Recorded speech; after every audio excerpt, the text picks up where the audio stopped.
Okay, we've seen a popular, media, personnel come out and and blast the Nigerian military for for the bomb blast that occurring or happening in the southeast. She said the Nigerian military have have allegedly planted bomb in some checkpoints there in the southeast, and they're not allowing the Igbos to pass through this this checkpoint. Do you think that they have what they're hiding in this checkpoint? At the same time, why do you think that they want to arm the Igbos? Yeah, they have something hiding, I mean the military authority. Because obviously, we've known how militarization and the gun running started in the southeastern Nigeria. It originated from Hope Uzodinma, you know, let me say, tight-handedness, tyrannical activities. Immediately, he illegitimately, become Nigerian, became a Imo State governor. It was obvious that Igbo land was a home of peace.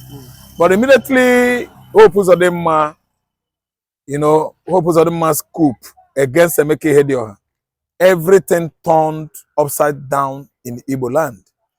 After the gubernatorial election of 2019, Hope Uzodinma was the fourth person, not even third. Emeke Hedioha comes second. Emeke Hedioha comes first. Another political party came second, though, not for Hope Uzodinma. Listen and listen good. At the end of the day, they went to the court. Hope Uzodinma, as a 419 guru he is, bribed the FULANI, bribed the federal government, had an agreement with FULANI that Imo will be ungovernable for Emeke Hedioha if he prevails on Emeke Hedioha in the court. But after the agreement with this FULANI, it happened that the then chief of general staff, Abba Kyari, actually in connivance with Nigerian Supreme Court, ousted the rightful person the Imolites voted in 2019 gubernatorial election. So that was how there was this political tussles among all the political opponents in Imo State. And that was how the gun running militarization of southeastern Nigeria began. In the southeast Nigeria, eastern Nigeria before, we don't have this kind of, situation whereby the Igbos are shooting themselves. But immediately, Emeke Hedioha was illegally removed from office. I think Hope Uzodinma is in the right position to tell the whole world how militarization of southeastern Nigeria began. It started obviously in 2019. All the political opponents and adversaries began to shoot themselves, sending assassins to kill themselves, their political opponents. And that was what actually, began to happen in 2019. The checkpoints everywhere, up to thousands in number, was as a result of insecurity going on. The governor of Imo State is afraid of every Dikanali, every Emeka and every Uchenna in Igbo land scares Hope Uzodinma because he actually knows that he is like a chicken that actually fouled the air and shouted. Before you know it, he took its tails and wings and fly away. That is what is going on. Hope Uzodinma is the man, the chief orchestrator of all this, militarization, gun running, bloody animosities, assassinations, kidnapping, shootings of farmers, going on in Igbo land. Chief Hope Uzodinma is the chief architect of gun running, bloody activities in and outside Osu, Awamama, Uli, Isekenesi, Umudansu, Asia, and Ihiala. Thank you. In Enugu, in Imo, in Abia State, in Ebonyi State, they are the same, with exclusion of the Mugulistic Mugu or Igbo elders in Enugu State. They are the one that are Mugus. The whole Ohaneze in Igbo land, the only one that should be exempted here, as I'm giving this report, is His Royal Highness Igbo Eze Johnson Ejikeme, Ejikeme, the rightful Ohaneze president, Ojodu Ikeja Ifako unit. He is the righteous person that actually fights for Igbo cause. He is an Ohaneze chairman and chief and president. If you ask him about Biafra, he will actually demonstrate Biafra, explain Biafra, and begin to laugh and speak Biafra to you. So he is not hiding it. But all those fake Ohanezes, Ohaneze Akazu, Ohaneze Akpamu, Ohaneze Ukwezi, in conjunction with Peter Mba Amwewu, are now going to Sadono Sokoto, kneeling down to beg for our land that God has given us. I think this news is fake. I believe that something like this as a breaking news is fake. It's fake. There's video and pictures. Because I know that Igbo man can never beg for his land. Any breaking news, check it too well. Igbo man can never beg for his land. We stood up on our feet and we fought Nigeria to stupidity from 1967 to 1970. We did not retreat. We did not run. The Igbos stood on their feet, fought Gowan, led military clique to stand still. No vanquish. Nobody was victimized. And nobody should take the blame. And today, we are seeing Biafra's emergence as the latest narrative going on across the globe. Well, we've seen in Yamufu, women, elderly women crying, weeping, said no, they've been raped, their land where they farm and make money have been taken off from them, from these Fulani bandits. And other people also outside, they said, and instead Peter Mba is going to beg the Sultan of Sokoto when he's supposed to be taking drastic action for his people, and proving to the Fulanis that the Enugu land is his ancestral land. Let me tell you, Peter Mba, a governor of Anambra State, is a big governor of Enugu State. Story. Peter Mba of Enugu State is a big disappointment in Igbo land, and if you ask me, I will tell you that he is not of Igbo paternity. May I use it or explain it in a simpler English? The father of Peter Mba, the governor of Enugu State, is not from Igbo land. These are all people, all these Igbos that their mothers play away match in the northern Nigeria during and after the war. Peter Mba's pregnancy was a big mistake because the person that put his mother in a family way was a Fulani man. That's why Peter Mba is behaving so strange. An Igbo man could not have done that. An Igbo man could not have done that. Begging for his ancestral land is an abomination in Igbo land. We don't beg for our ancestral land. We stand gidigbam, we defend our land. Instead of Peter Mba defending those Ihamufu women, Alumona women, farmers, female farmers that were abducted, raped, and butchered, he is now paying homage to Sadono Sokoto Amwezi. Sadono Sokoto Onwezi is not in a position to dictate to the Igbos how to live their lives. The Fulani elders that are encroaching across Igbo land, across farmlands in Igbo land, across farms in Igbo land, they should brace it up. That time, their time is coming. I am happy as I'm making as of this news report, because I know that the time is at hand for all the Fulani Janjaweeds, all the Fulani headers and terrorists in the southeastern Nigeria will be on the run. We will never see them again. They will run and abscond from Igbo land, never to return again. Time is coming. The hand of clock or clock hand is fast tick-tocking on alarming rates. Time up for all the Fulani Marubas. time up for all the bloody bandits and Boko Haram insurgents encroaching on entire Igbo land. Because very soon, they are all going to be apprehended. Time is coming when Biafra is going to take its actually position, Igbo land. Both military forces, the politicized military, the army of this country called Nigeria, they will all be on the run and abscond from Igbo land. Died twice. Film. Then they act film again. FULANI then don't stand again. No, they think say we all Nigerians, we are mumu. They don't they act film and drama. Buhari has died twice in a space of 8 years, 10 years.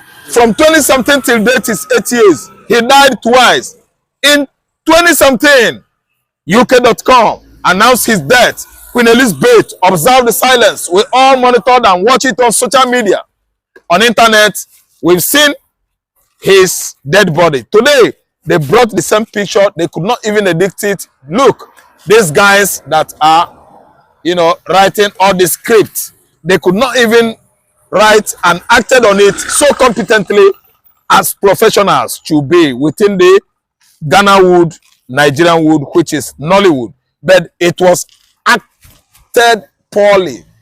A script that was poorly reenacted.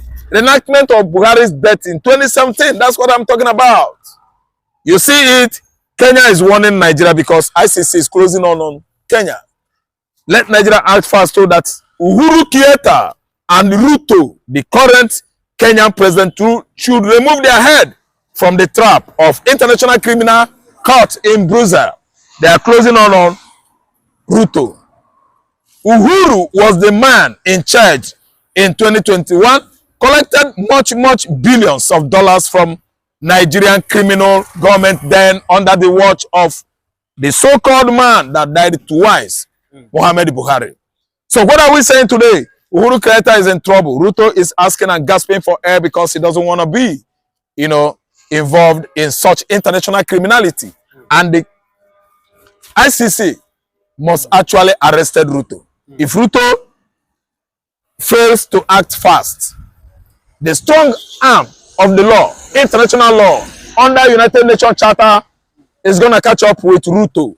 Ruto, a failed man in charge of failed government in faraway Kenya, Eastern Africa, is, actually trying to remove his head for being accused of what he doesn't know. Actually, Uhuru Kenyatta connived with Buhari government, abducted Mazi Nnamdi Kanu into Nigerian contraption. That was June 2021. And today we have seen ICC closing on Kenya. And who should be arrested this time around? The man in charge currently, government of Kenya is government of Kenya. You can't tell us Uhuru Kenyatta. You are Ruto. You are the man in charge. Government of Kenya is not running anywhere away. But government of Kenya is there as government of Kenya. So you are responsible. Ruto should bear the consequences of abduction of Mazi Nnamdi Kanu from Nairobi, Kenya into Nigeria. FULANI then they write script again.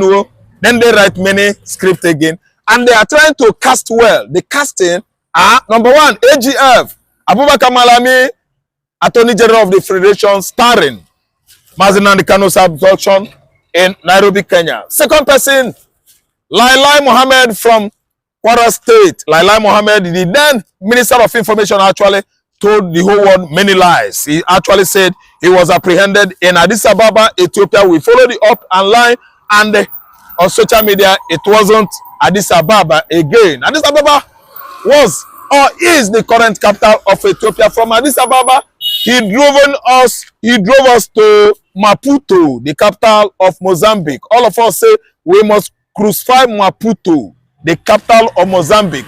I was even channeling my anger to my Portuguese friend that hailed from Maputo. I couldn't tell his name, but he lives in Oba with me. Until, I stopped nursing any anger against the guy. They drove us to Southern Africa. They said Nnamdi Kanu was apprehended in Southern Africa en route Jerusalem. We channel all our anger towards the Zulu tribe in Southern Africa. Before you know it, the next day, they come out with big grammar that Kanu was apprehended at Nairobi Airport, Kenya. AGF Malami is not qualified to head Agege Marital Magistrate, a court that is meant for divorcee, man and the woman. Divorcism is the case that are treated at Agege Magistrate Court. AGF, Malami is not qualified to handle that court. He is not qualified to be a classroom court, a classroom judge or justice, because he is from North, a man that is down with Islamic and Arabic ideology, Quran, Mosque, Medina, Mecca, Muhammad, and Allah. That is the final knowledge he has acquired so far. From where? Primary school, secondary school, to higher institution. Nothing again. Western culture and education should be thrown to the dogs.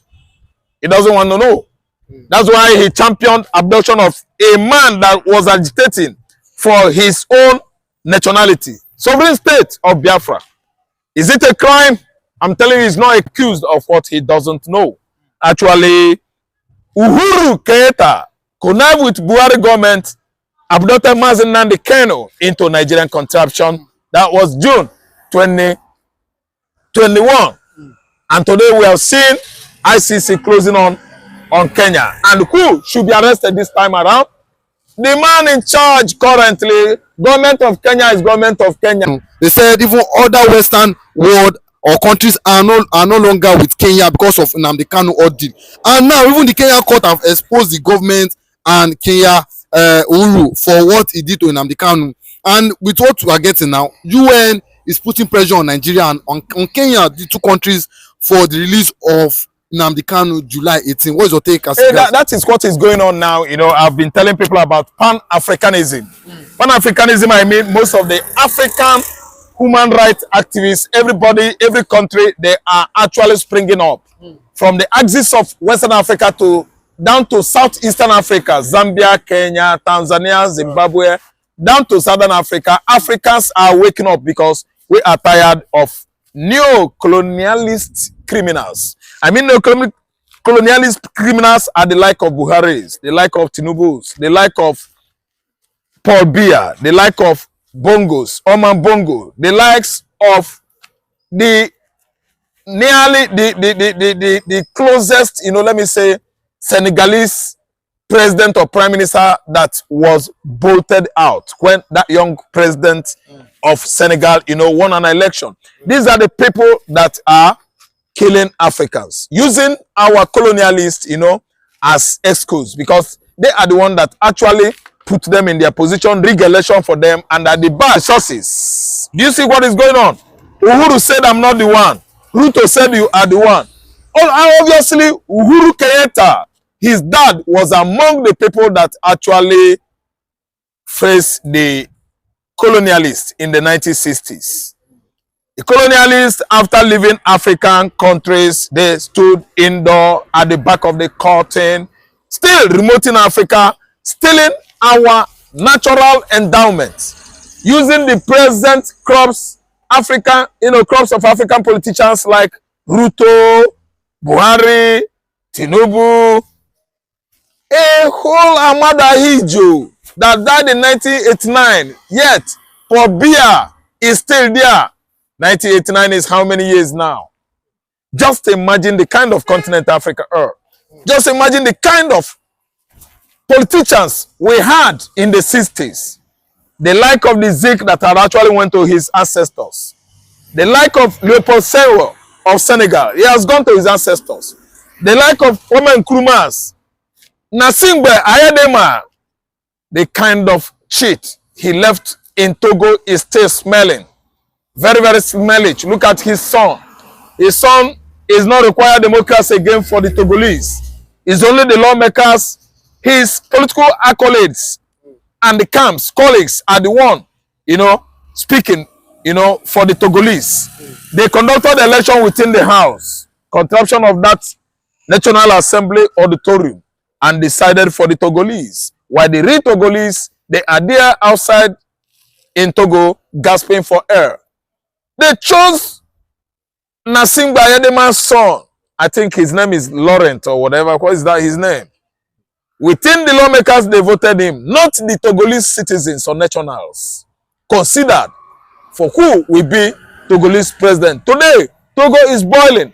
That is what we have in Kenya there, because Uhuru Kenyatta, a Hausa, that his father ran into Nigeria and he was preserved by Nnamdi Azikiwe, actually connived with Nigeria tyrant, late Muhammad Buhari, who died in 2017, kidnapped Mazi Nnamdi Kanu from Nairobi, Kenya into Nigeria. Uhuru Kenyatta is now denying it because his father was among the nationalists that connived with the British to have what we are witnessing today, neocolonialism. Why wouldn't Uhuru Kenyatta actually join forces together with Ruto? Ruto is trying to remove his head from complicity of connivance with Nigerian government and abduct Mazi Nnamdi Kanu. Kanu was abducted in 2021 June. Let me say 4 years, 48 months now into Nigerian contraption from the back door, championed by AGF Malami, Minister of Information, Lai Mohammed, Mr. Lai, with the Chief of Army Staff, Brutai. Then again, who is the next person? The next person that was in charge of that government under his watch was Muhammad Buhari, who died in 2017 and still died in 2025. 2 deaths, and Muhammad Buhari could only live twice. You can only live twice. You could only live twice. He's not going to die again the third time. He died only twice. Muhammad Buhari, you could only